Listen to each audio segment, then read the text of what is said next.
Kathy? Well, I think when it comes to the team, the first person comes to yourself because you're part of the team as well. And there are some studies that actually shows, first of all, the importance of failure. For the first timer entrepreneur, actually the failing rate is really high. So the best investing candidate to look out for is actually who have failed one or twice. If you fail 3 times, probably raise some flag as well, probably show you are not very good at learning. So 1 or twice. And also it shows actually when you have co-founders, that success rate also increase. And the best combination, but of course this doesn't always work that way, but the best combination is when you have 3 co-founders together. And especially when you have a woman, so you have a gender balance. So there are some numbers that review the truth as well, the facts. So back to the team, I think, to me, I always think the first 5 people are the most important because they will be the fundamental building blocks, including yourself. And the first 10 will determine the company culture, and that's your DNA. That's gonna be very hard to, and also because the first 5, the first 10, they're gonna track the risk. If sometimes you make compromises and say, okay, I need a hand, so I compromise on quality in hiring, and you end up tracking the mediocres that following the compromise you made.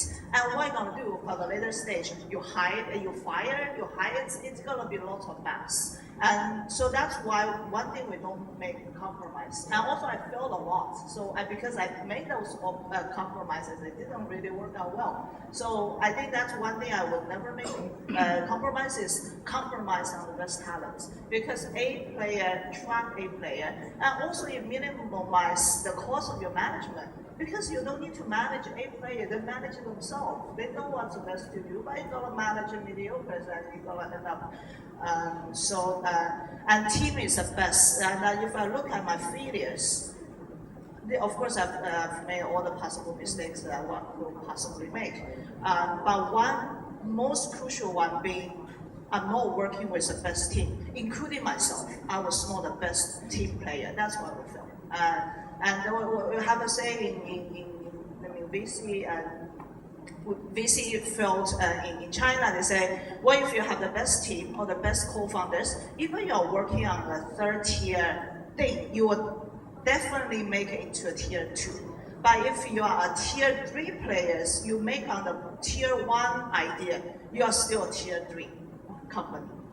So team. Okay, let me just ask, Kathy, in your experience, is it difficult to get the young and brightest people coming into the workforce? Is it easy to hire them for a startup, or do they rather work in a more established company? Well, I think of course you can't really generalize all the young brights. There are some young and brights who will believe in dreams, but of course you're gonna make sure that, as I said, the funding, the building block of your team can track those young and brightest partners or colleagues, teammates. They want to work with you, but if you can't track, and all those people are not for hire. You definitely, no matter how much you offer, Tencent, Baidu, they will offer 10 times than you do, and how much money can you compete with them? So I think it's fundamentally is how best your team, the core team is. Okay. Reese, do you have difficulty hiring the younger people, or do you have to compete with the corporations a lot? I think because we've been around for 10 years, we have experienced different hypes of different industries. So in the beginning, nobody knew about what social enterprise meant. So of course, if nobody knew about it, or just a few people know about it, nobody wants to join something they don't understand yet. So, and then came a time when social enterprise and then sustainable fashion, ethical fashion became bigger and sexier to be part of. So of course more people wanted to join that. And now the hype is around like tech, and innovations around technology, like supporting social enterprise or developing countries. So I think that's where a lot of the talents are also looking at, because they're seeing where the next wave will be and they want to be part of that. So we had varying degrees of difficulties along the way, but now I think we're quite okay with our team. We have great team members. I'd say they're all like team players, and it really makes a difference. Okay.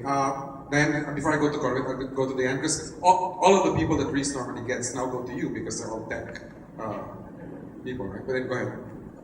Well, I just want to add one thing when we talk about team. I want to clarify. I don't mean best team as MIT graduate, Harvard graduate. Normally, sometimes those things work reverse. Well, actually, if you look at the best team or the people made it, most of the time they're underdogs. And they're underdogs achieve miracles. If you look at China, I think the whole China story is underdog or ordinary people achieving extraordinary things. And that magic happens in startup as well. So it takes, back to the three letters, sorry I couldn't pronounce the commitment, perseverance, and so yeah, I don't mean the credentials and the resumes.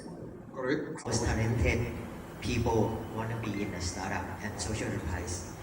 Like from my experience in the co-working space that we in, is the like a innovation center full of startups and people. I can feel that people working in this building is like all really talented, all speak perfect English, which is quite uncommon in Thailand in like normal corporations actually. And for us, maybe because the model of our startup is kind of unique, which also help us attract the talented individuals. A lot of people, both in Thailand and abroad, come to apply to work for Socialgiver, and we got a lot of internship applicants. They are willing to do for free or from all over the world. We usually take internships from students and people from abroad, like at least 5 people a year. So actually, I find it quite interesting to see that more and more people nowadays, especially the really talented one, want to be in the startup and social enterprise field. Okay, we need to go to the audience pretty quick. But before I do that, just to get you guys started, if you can start lining up, let me ask, just to make sure we cover all the bases on advice for social enterprises in raising capital. Let me just ask 2 questions, and you can only answer yes or no. Or maybe, no explanations. Okay, just to try to capture see what they think. A great concept is better than track record. Yes or no? Or maybe? No. No.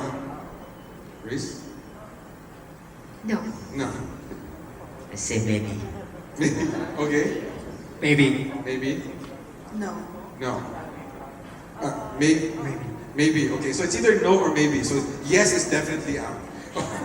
Okay, so it's either track record is important, mainly. The next one is networking and PR and media mileage are a must. For us, big yes. No. Maybe. Because it depends. It's a split group right there. Maybe. Maybe. Maybe. Maybe. Maybe. Okay, so the maybes win it. Okay, at least then you get some ideas, right? So let me ask the audience. I will stand up to get out of the way. We have 1 question here and 2 there. Let's begin with this gentleman over here. Good afternoon, I'm Marco. I'm with De La Salle University, Das Marinas. I'm an educator, but I'm also a professional beggar. My work is in friend raising, also known as fundraising. My question is on entrepreneurship. I noticed in the IdeaScape booth of many successful startups there. Is it also applicable to civil society or not-for-profit organizations? If so, how can it be done, especially for organizations that do not support entrepreneurial endeavors, if there are certain limitations due to ethical concerns or conflict of interest? Maybe this is for Diane. Okay. I really think that the entrepreneurial thinking and the intrapreneur is very important for the organization of the future. We always have to be creative and you see the entrepreneurs are very comfortable with the VUCA world, the volatile, uncertain, chaotic, and ambiguous world. So it is also applicable to nonprofits because nonprofits should look at sustainability. So an enterprise has to look at always sustainability. So we can't just keep on begging for money. We have to find ways to generate our own operating expenses also. Okay, thank you. Let's go to the gentleman in maroon. Yes. Hi, my name is Elric Bemes, and I'm a CEO of my own startup. It's called Delicious Cafe. It's a hybrid co-working space cross cafe. Yeah. So generally, people don't like to talk about this because it's not the sexy side of entrepreneurship. But there are high statistics of entrepreneurs who are either depressed and some even suicidal and some even taking their own lives. So for the founders, I would just like to ask, given all the pressure and stress you go through in your team, investors, sales, criticism, insecurity, and etc., how do you manage your startup, dealing with all the disappointments and failures? And what do you think of to continue? How do you reassure yourself that everything is still worth it? When does it become easier? And for the investors, how do you help take care of the people you invest in? Okay, so how do you prevent yourself from killing yourself? Yes, basically. That was it, right? Okay. So, anyone from the group, please. Well, I'm sitting here, so I'm successfully preventing from killing myself so far. Well, I guess less humorously. How did you deal with all the stresses and depression and all of this? Besides the alcohol. It's definitely not an easy life. It's very hard. You lose sleep a lot. You end up waking at night, and also most of the time you're lonely. Doesn't mean you don't have friends. Doesn't mean you don't trust your investors. Doesn't mean you don't trust your teams. But just bad news, you can't share them all the time because they go, especially to the team, they go multiplied, and you don't want that stress to start to spread. So yeah, so that's the situation. It's not an easy life. It's damn hard. I don't know. I can't find the word. Please excuse my language, but it's damn hard. But the rewarding is unspoken. If someone asks me, because I'm not only a success, I've failed many times. But if someone asks me, do you exchange anything for that? No, I will not, because you do see built in it. Just like yesterday we had a panel on the AI, because you do see the art, the poetry, the building, the romance in entrepreneurship because of the creativity. Because of freedom you are getting, you are able to make that idea, no matter how damn hard that is, into reality, and nothing can be exchanged for moments of joy like that. So that's how I feel. It is the continuous optimism what you will achieve at the end of the road. Reese, you want to? I'll get to you guys. Let me ask the entrepreneurs how you stay alive. How do you stay alive?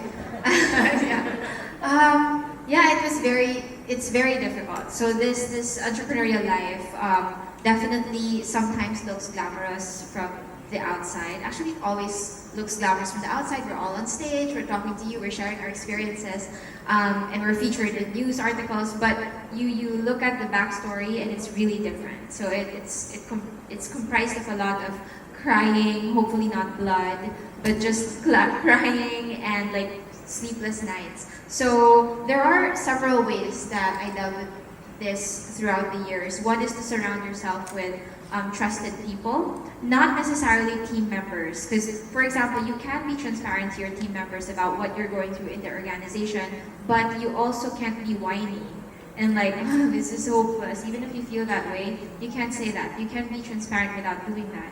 But you have to also have an outlet to share that. So hopefully you have like a group of people, even just one person, who you could confide to, and to deal with all of the feelings that you have and feelings of failure that you have along the way. So that's one. And also trying to go back to why you started in the first place. I think that's important to always have that compass, and trust me, it also won't be very clear. So you have to write it down, you have to put it on your wall, you have to put it in your wallpaper everywhere, just to remind yourself, okay, this is why I started. And hopefully that why is not, it's not as flimsy as because I want to be rich, because that's flimsy. It has to be more long-term, it has to be values-based. Otherwise, if that doesn't happen, then you feel like a complete failure that you failed in life. But if it's a long-term build, if it's building on you as a human being and on the better world around you, then little successes along the way can help. And then eventually you could see the light. Not death, because of death. Korawit, maybe something short. Very short. I think it takes strong passion at the beginning. And similar to what Kathy just said, I think the reward is worth it. So if you have really strong passion, and the reward is worth it. So that's Okay. Let me just ask, do you guys set up suicide hotlines? I mean, what do you, maybe someone can answer, do you help your startups deal with this? We have support groups. That's why we run it by cohort. Interesting. Because when IdeaSpace is no longer around, they have each other. And there's no one else who can understand you but your fellow CTO or your fellow CEO or your fellow CEO. Is it like Social Enterprises Anonymous? Okay, thank you. Let's go to the gentleman who was there first, and then we'll go to the lady. Let me just, he was there first. Yes, sir. We've been through, I'm a startup co-founder, and we've just been through the IdeaSpace program, just coming to the end of our batch now, which gives me an opportunity to thank Ms. Could you Diane. raise the mic a little bit closer? Sorry, gives me the opportunity to thank Ms. Diane sincerely for all the support that they've provided us.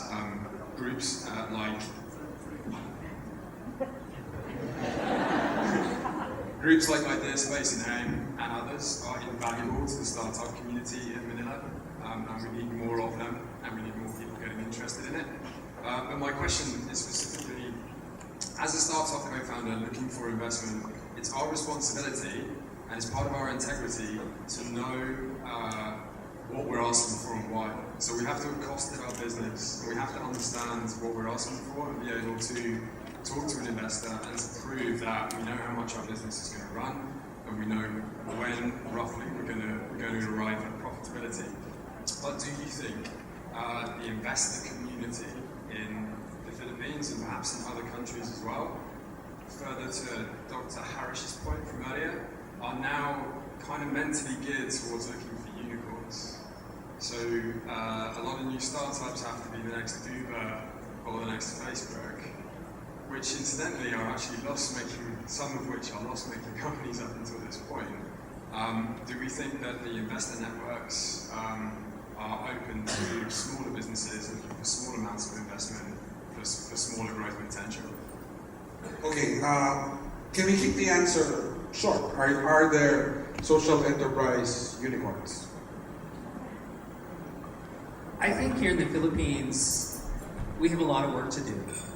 I think with the three of us all working together within AIM, providing education, working with, even helping on education for each one, I think is very, very important.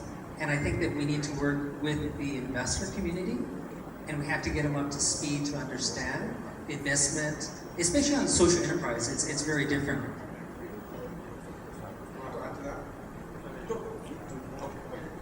Do any of you feel? I think they answered earlier that they felt that track record, or it's not a good idea is not enough.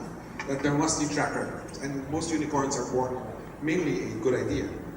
Yeah, maybe just to quickly comment on that, because for me, being a unicorn is like one of the aspirations of a lot of the startups, right? But I'd much rather be, and this is gross, but it's cool, a cockroach. Like whatever happens, you don't die. You're like just there. So I think now it's important to try to survive until you become a unicorn. I would just think of other animals than cockroaches. Okay, so yes, ma'am.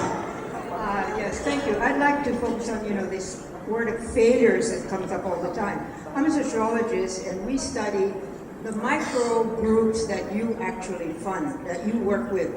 And I would suggest that maybe part of the so-called failure, at least for the Philippine case, is that there is an insufficient lack of understanding of the social cultural dimensions of why micro entrepreneurs get into business. And it's only Kathy that mentioned women.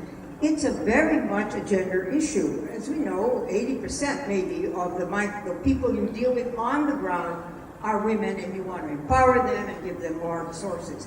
But from our studies, the women themselves don't see themselves only as individuals.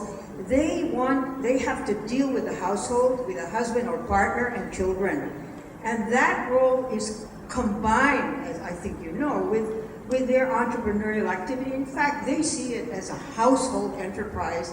And their main issue, or one of their main issues, is how do I deal with my husband, partner? If he feels alienated because of this, I'm going to have trouble at home, my kids are going to have problems. So as opposed to sort of the American, European view that the woman individual will be improved, in reality, they're looking at how can I, as a person, as a woman, improve my family so that I have to balance it.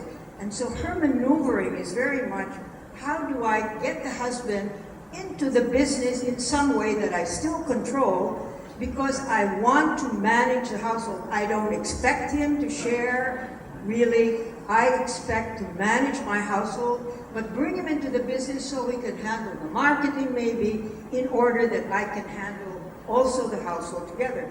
So to what extent, I want to ask you, do you look at that and listen to, well, I know you do, but really systematically draw on these social cultural features of why the groups that you're trying to empower get into this, and why, well, let me just say, the last thing on failure, so-called, is once they get up to a certain level, pretty successful, they stop, right? At some point, some of them stop. And it's usually, I would suggest, because of how they have to deal with the partner, where they are now the major earners. He is probably not earning, this is the poorer sector. And if you have a husband who's earning, then of course it might have abusive behavior in the household. So it's the family corporation idea here rather than empowering women individually. So I think that's mainly for the investors. Do you take this into consideration? We don't, but 40% of our entrepreneurs are females, and in many cases, the females take in their partners into the enterprise. And in most cases, the motivator why they want to do this is really for family. And it's great when they look at things long term. It's something that they can pass on to the children, or they want to make an impact to their family. And I wanted to add about failure, because this is an Asian forum. Many of the young people want to work with a startup, but the ones who are stopping them are the silver-haired people, my generation, because they are not very comfortable with seeing their kids join a startup that will fail. So this is an appeal to all the silver-haired like me, is to let them, at this early stage, let them join a startup, because it's the best time for them to fail. Seeing them fail while you can still guide them is going to really prepare them for the industry, for Industry 4.0, where there's so much change and failure that's happening every single day. Okay, thank you, Diane. I think Reese wants to speak. Yes.